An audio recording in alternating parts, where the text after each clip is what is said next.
Hi friends, Yellamma వంటలకి స్వాగతం.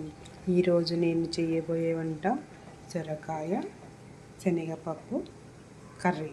దీనికి కావాల్సిన పదార్థాలు: సొరకాయ ఒకటి, శనగపప్పు కొద్దిగా, పచ్చిమిర్చి, కరివేపాకు, కొత్తిమీర, చిన్న అల్లం ముక్క, కొద్దిగా పసుపు.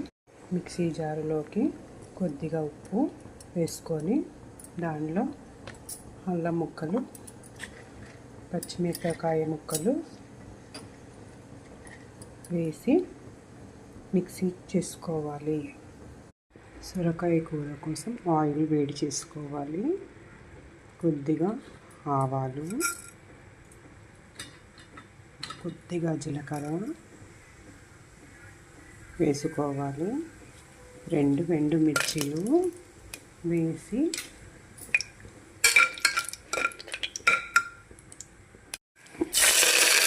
కరివేపాకు, ఉల్లిపాయలు,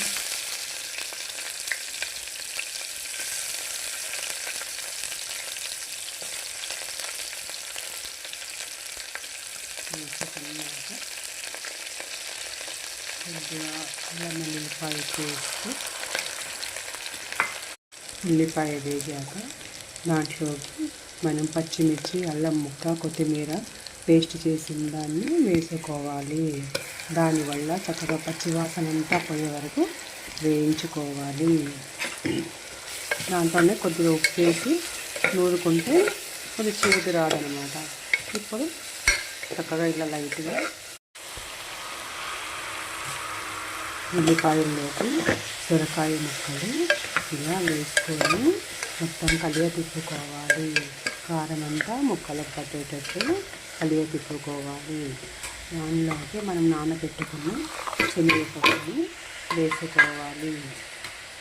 వేసుకొని మొత్తం మిక్సీగా వేగిన ఈ ముక్కల్లోకి కొద్దిగా కొత్తిమీర ఇట్లా యాడ్ చేసేసుకొని కలుపుకొని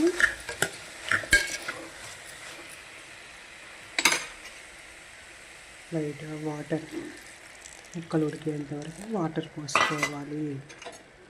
వాటర్ పోసుకొని కుక్కర్ మూత పెట్టాలి. కుక్కర్లో చేయడం వల్ల